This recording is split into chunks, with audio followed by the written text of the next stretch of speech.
Vous aimez la bande dessinée, alors avis aux amateurs, mais aussi aux curieux moins avertis. Cet atelier à Casa dell'Arte va vous permettre de déceler les techniques de la BD, mais surtout de découvrir les BDistes de demain.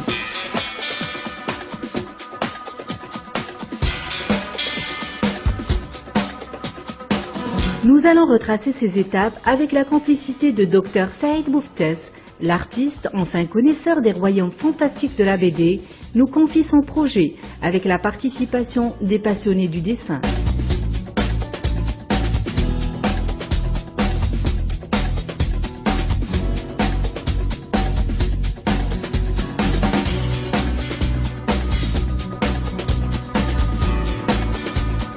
Première leçon, il n'y a pas de bande dessinée sans un bon scénario.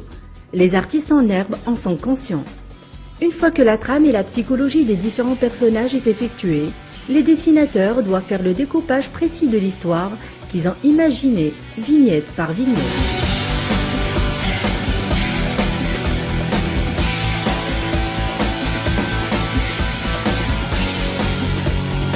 La deuxième étape, c'est le dessin de la bande dessinée qui se fait d'abord au crayon à papier sur une feuille d'un format plus grand que celui de la publication.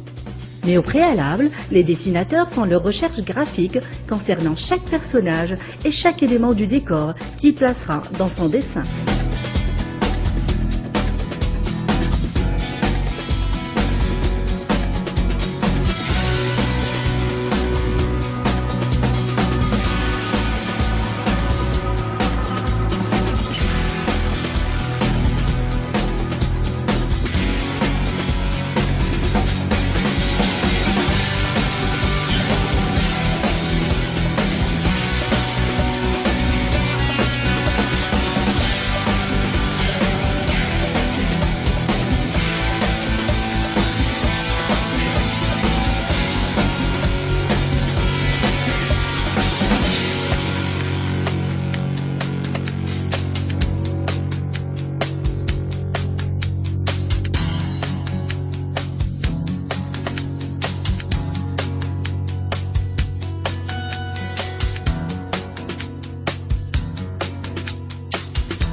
En mélangeant les techniques diverses avec beaucoup d'enthousiasme et après l'ancrage, vient la dernière étape qui n'est pas la plus simple à franchir, puisqu'il s'agit de publier la bande dessinée.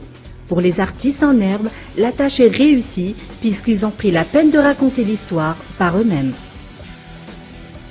L'histoire, elle parle de la vie d'une jeune fille de 19 ans, Mina, et son copain il va décéder suite à un accident de scooter et ça va la traumatiser.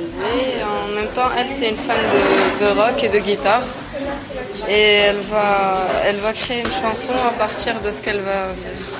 Ça raconte l'histoire d'une fille qui achète une lampe soi-disant magique avec un génie dedans. Et le génie lui dit qu'en fait, elle a droit à 3 vœux, mais les vœux seront multipliés par 100 pour la personne qu'elle déteste le plus. Elle demande premièrement à devenir plus riche, ensuite elle demande à devenir plus intelligente, puis comme maintenant elle est plus intelligente, elle va utiliser son vœu pour demander à avoir une toute petite crise cardiaque, comme elle sait que ça va être multiplié par 100 pour son ennemi. Puis voilà, ça se finit en queue de poisson un peu, puis je voulais surtout créer une atmosphère comique.